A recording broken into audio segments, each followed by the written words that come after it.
just want to take you back and explain why we are in this mess. Microwaves were known to cause harm and were documented way back in 1932. By the 1940s, 1950s, it was apparent that a lot of harm could be caused from low-level microwave radiation. And the first organisations that really document this, because then the military were involved in all of the research.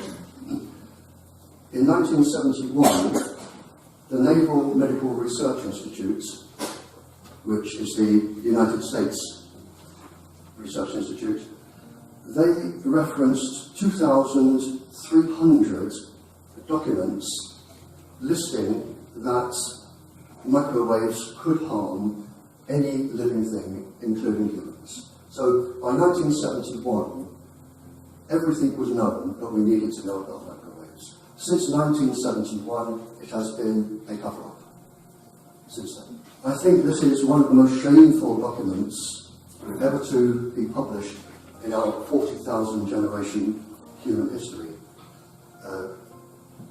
Following this, the year following this, there was a meeting with the World Health Organization, who are designed to represent us and keep us safe. The document here for the World Health Organization listed 107 very serious illnesses, 107 different types of illness that we can contract from long-term, low-level, lower than you have in your cell phones and Wi-Fi at home, lower than any of that. So the year after all of these were noticed, there was a top-secret meeting. It was in Poland. They listed 107 major illnesses or major things that can go wrong right through the body, from the brain to the skin to the heart. It was, I don't know who authorized this, but somebody who has power over the World Health Organization, they ordered this to be kept top secret. And I had my own copy. It stands with a big red top secret. And even today, they will not admit it exists, and even today, they will not let you have a copyright in it. So the World Health Organization, who the world trusts to look after it, are actually sitting on a top secret document explaining that microwaves, all microwaves for all systems, can cause major damage to everybody. I think that document is only superseded by this one. Following this talk, and I was around during all of this going on, following this talk, the United States Defense Intelligence Agency sent a letter to all Western governments, a top secret letter to all Western governments. And basically, this letter explains why we are in this problem today. And it says, if the more advanced nations of the West are strict in the enforcement of exposure standards, there could be unfavourable effects on industrial output and military function. In other words, what they're asking governments to do is set a safety level that can never be challenged in court by you. And what they are saying is that the only reason for this is to protect industrial output, or if we put it in one word, profit. Then, after they advise the Western governments not to be strict with the safety level, they say if you are exposed to microwave radiation below thermal levels, that is it. All communications, cell phones, towers, Wi-Fi, everything, smart meters, they are all classified as below thermal level. So all the communications industry are below thermal level. And then they list all of the illnesses. And they start off, I'm not going to read the whole page, they start off with headache, fatigue, perspiring, dizziness, menstrual disorders, irritability, agitation, tension, drowsiness, sleeplessness, depression, anxiety, forgetfulness, lack of concentration, and then they go right through down the body to neurotoxins crossing the blood-brain barrier, developing severe neuropathological symptoms, dying or becoming seriously impaired.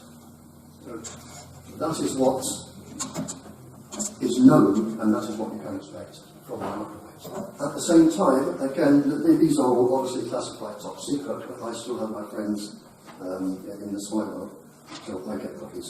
And this, again, is classified. World Health Organization, again, something they will not share with you. At this time, 80% of their data to do with microwaves shows cancer and neurological damage and other forms of harm. 80%. And it is all being kept from you and everybody. Our governments, when they make a decision, they rely on the minister to stand up in Parliament and brief Parliament. The minister goes to Public Health England. Public Health England go to what is the International Commission for Non-Ionising Radiation Protection.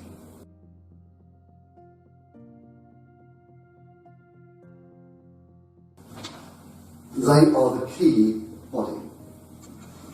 I happen to know that the emeritus professor who advises this international commission, several years ago when I was talking to a government, I exposed him as a person who is being paid by the communications industry and represents us at the World Health Organization.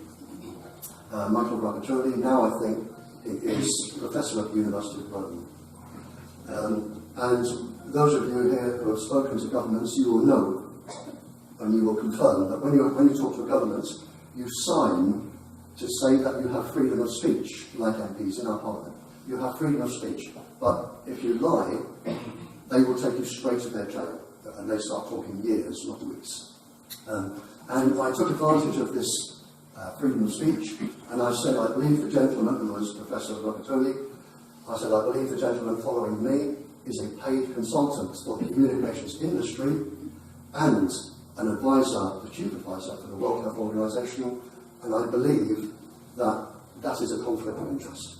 And they said, thank you very much, and they asked him, and he had to admit that it was taken to court, he lost his job at the World Health Organization, but the damage was done.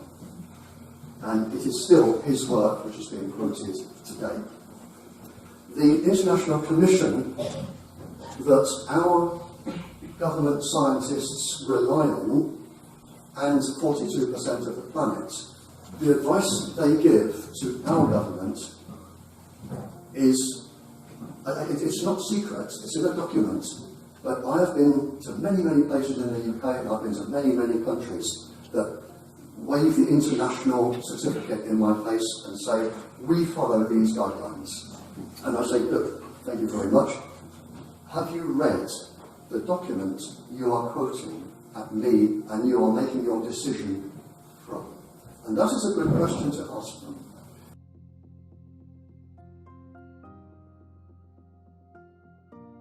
Jūs esat ilusījis pats visu ICNIRP vadlīnijas, kurām balsmēt ir?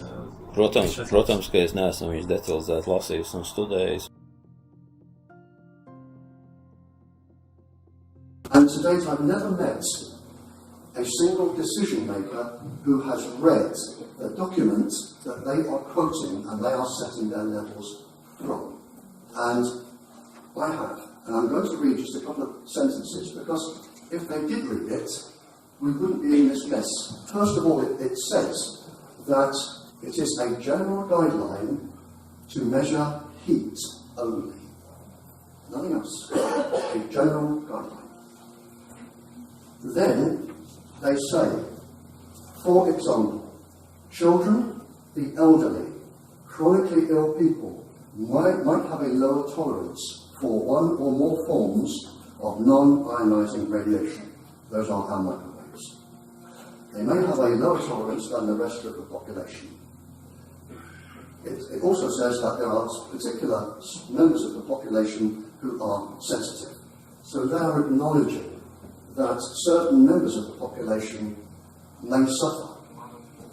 And decision makers are advised to. Applying these general procedures may differ across the non-ionizing radiation spectrum. These procedures, and this is for decision making, these procedures require scientific judgment. That is, reviewing scientific literature and determining appropriate reduction factors. If you are a decision maker and you have people who can be made sick, you are required, if you are following this, and they are, you are required to find out who is sick. You are required to read scientific literature, and you are required to set a standard that is below the level that people cannot be made ill from.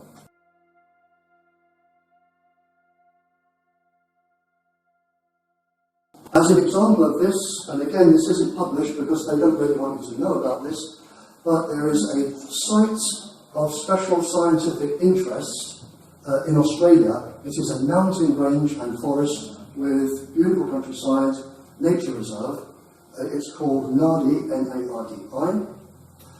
There are now 153 papers, to my knowledge, on this, because the communication industry said, what a beautiful place, let's set up our transmitters, and they went zonk, zonk, zonk, zonk, zonk.